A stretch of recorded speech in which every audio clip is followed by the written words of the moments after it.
I'm Owen Bigland. This is the Inside Edge video blog. Okay, a couple of questions I often get here about financial planning, saving for retirement, all those kind of things. It's Saturday, so let's do one of my kind of investment blogs here, mental motivation that I like to do. But I had a guy, hey Owen, big fan of your YouTube channel, been watching for many years. When you were on the road to becoming financially free, what was a good indicator on when to let loose a little compared to pumping all your cash flow into more assets? So in other words, are you always aggressive saving and investing your money, and when do you kind of take a little bit of a break? Well, if you read my book, and I don't know if this guy has or not, Along for the Ride, available on Amazon now, still a top seller. In chapter 8, I have my predictions, life lessons, and advice. And this guy brings up a good point. I've talked about in videos before about optimizing your life and how, for me, earning money, earning income, all those things are down the totem pole for me. They're important, but they're not at the top of it for me. Never have been, never will. Health, my family, my well-being, getting enough sleep, staying in shape is always number one for me. I enjoy and love the career of real estate, but I also point out in my book that you want to take regular vacations, breaks, to avoid burnout and just to keep your well-being and your motivation and your energy levels high. And, there's no real dollar amount. I've alluded to it, in fact, before, though, too, is that as you go along your journey towards financial freedom, the goalposts will move for you. You'll see. Back 25 years ago, if I could have had a net worth of $1 million, $1 million stock portfolio, and 3 or 4 investment homes, I thought that was it. I would retire and live on a beach. But those goals, and of course with inflation eating away, $1 million 20 years ago isn't $1 million today. So those goals will keep, I think, moving as you go along. But if you've read my book, I'm a huge believer in optimizing your life. And that means taking regular vacations, regular breaks, treating yourself to something nice, buying a nice pair of shoes, sure, buy a nice car if you want, but you've got to put the work in first. Use it as rewards. Use it to kind of spur you along here, because you have to have that. And I'm a huge believer in that. I've always done that, where I've treated myself to vacations, but you put the work in first. It's funny, I've had several times back 10, 15 years ago, something weird starts to happen where I had some times where I've taken a trip and I just didn't feel, for whatever reason, maybe I hadn't had a great couple of months. Maybe I was a little bit lethargic or something, and you go on the vacation and you don't enjoy it as much. I've had this happen a few times, not much lately, but these days, whenever I got a vacation planned, I generally will put in some pretty good work. I'm busy all the time anyways. That way you kind of enjoy the reward more. I find that when you do go away, you can relax, unplug from things, and it's a nice reward for the last 2 or 3 months you put in hard work. I'll give you an example. I just got back from Hawaii. It was kind of a last minute thing for me. With the volume of work that I do, it's pretty tough for me to get away sometimes. You really have to plan it. But now that COVID's over, I've often said I try and take 4, 5, 6 mini vacations a year. Some might just be 5 or 6 days. Others might be 10, 12 days throughout the year, especially in the wintertime. But I hopped a quick flight. I had a little bit of a gap in my time, quick 8 days, and hopped on a quick flight to Honolulu, to Waikiki, and paid through the nose for it because it was all last minute. But, I feel great. I'm energized, charged, did some training. When I go out to these places, I unplug almost completely. The nice thing about Hawaii is it's 3 hours ahead.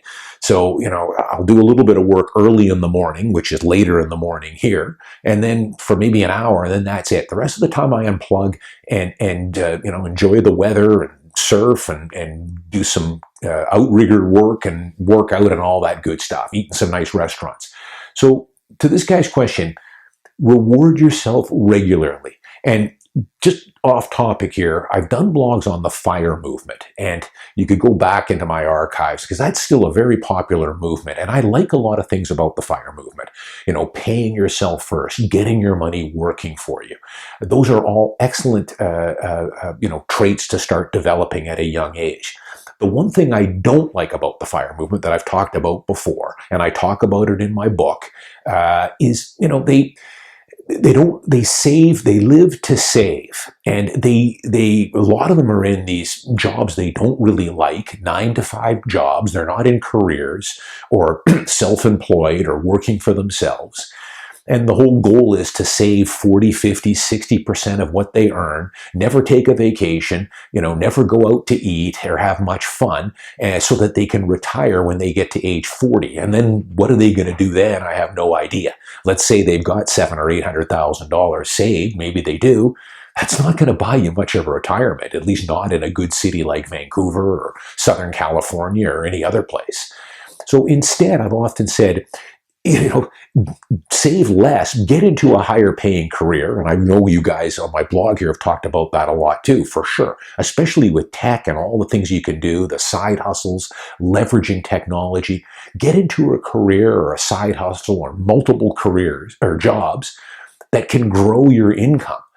And then, of course, save 15 or 20%. I think anything over that, 25 or 30% if you can. But if you're only earning $50K a year and trying to save half of that, that's not going to be much fun. That would be like prison. So try and get that fuel level up, that income level up, work towards it, get into a career that can get you into 6 figures or 150 or 200K, and it can be done. I've done many blogs on people that don't have university educations that have gotten well into 6-figure careers now and side hustles.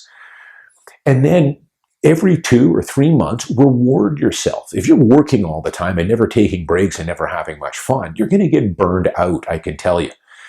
Stay in shape, eat right, work out. Go back and watch my blog on optimizing your life and ways to keep your energy levels high. But for this guy, take your foot off the gas regularly. You deserve it. If you're doing the right things, when you take that vacation, you're going to be able to enjoy it a lot better. And as I said, the few times where I've gone on a vacation where it's been a tough month or two, where I just didn't think I had put the work in for various reasons, you don't enjoy the vacation as much. And you guys, that's when you're really moving, when you get to that kind of mindset. Last thing I want to show you guys here, just to top it off here, because it's Saturday. So a guy that I follow, I've got a newsletter that I follow from him. I've got a bunch of these guys. He posted some stuff. This guy was a multi-millionaire by the time he was in his late 30s. He no side hustles, no inheritance, no tricks, he always says. He just worked hard, got into a career. He's in tech. He's in coding, lives in California, works for a large tech company. But he also got his money working for him at an early age, put away 20, 30%, but he was making 6 figures, and that's what you want to be. Here's some of his things that helped him achieve financial security, although he still works, but he's, financially free now, by the time he got into his mid-30s here. He chose a high-paying career. Information technology, tech, not liberal arts. He says, avoid liberal arts, get into tech. That's where the paying jobs are. Cut out the losers. You want to drink all weekend? Bye-bye. And I agree, nothing wrong with having some drinks. I enjoy, as you guys know with my bar, I enjoy some drinks here and there too on the weekend. A sip here or a sip there, but I'm a pretty light drinker, but you don't want to be doing it every weekend, that's for sure. Cut out the losers. Ignore the haters. So there's going to be lots of them. That's everywhere. If you watch the news and pick up the newspapers, it's a lot of hate, a lot of envy. That's why I tell you guys to avoid most of the mainstream media. It's all meant to get you in that fear level, create envy and pessimism is what I find most of the media portrays. I remember an interview with Bob Iger I talked about a few years ago in his book, Ride of a Lifetime, the former Disney CEO.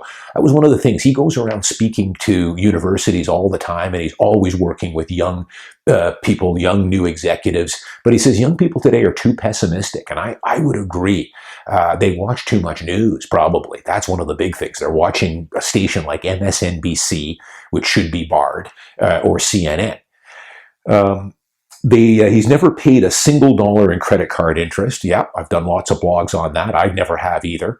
It's funny how, I've often joked about how the federal government provincial governments, they want to do everything to get you out of home ownership. Curb demand as much as they can through all the taxes and loopholes and the stress test and everything else to get into a mortgage at 2.5% on an appreciating asset. Yet they do nothing to curb credit card debt at 20, 25, 29.9% is what some of these Visa and MasterCards are charging. It's nuts. You never hear a word about that. But of course, the banks have got a good relationship with the governments, and that's why I own all the Canadian banks, and you guys should too. It's a license to print money.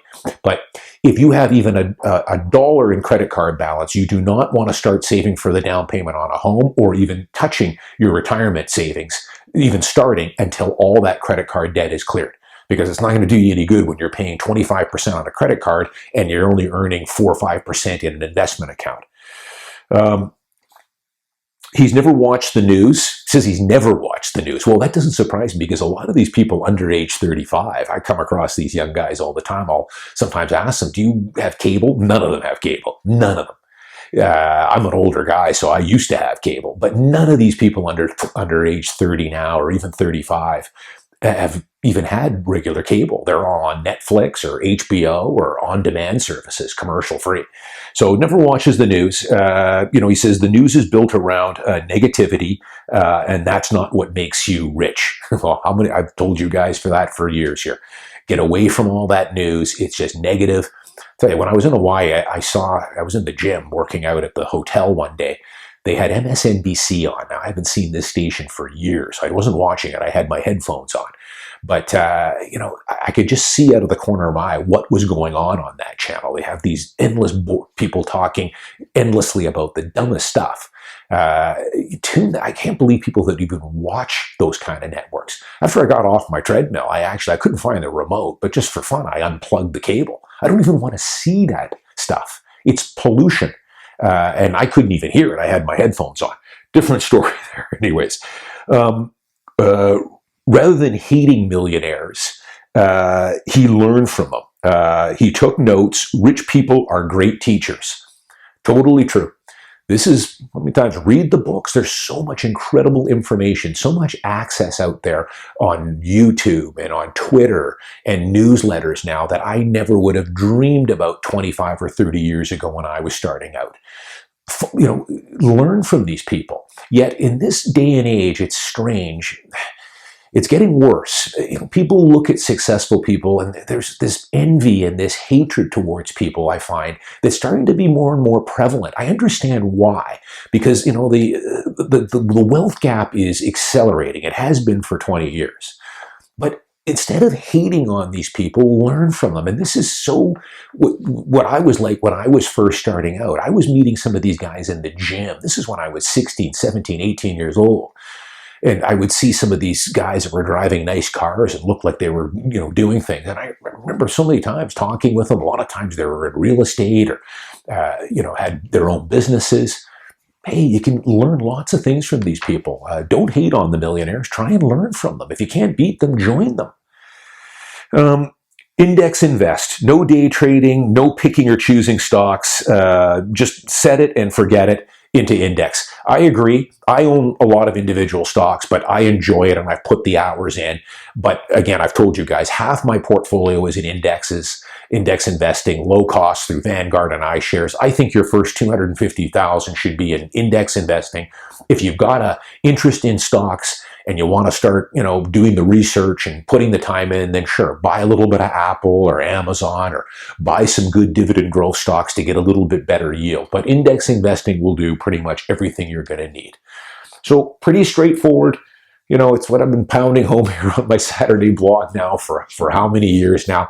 It's there's no quick way to success or getting rich. It's just these incremental habits and steps that you get into. And answer to this guy, sounds like he's probably on the right track. He's getting ahead. He's bought some real estate. He's got his RRSP and TFSAs going, and that's great. Don't be afraid to take your foot off the gas here and there. Don't do it for long, but reset your batteries all the time. I do. Now that COVID's over, I'm probably going to take at least 5 or 6 trips this year. Some will just be a 3 or 4 day trip down to California. And then as we move into the fall and winter, it'll be a little longer down to Arizona, probably back out to Hawaii again. That's what the rewards will be for you guys as you move along. You can take off, and that's what, earning money for me and success is like. It's not about material things. I'm not much into a lot of that stuff, thankfully, but I am into, it buys you time and freedom. And that's the real reward that it'll do for you. I'm Owen Bigland. As always, thanks for watching. I'll see you next week.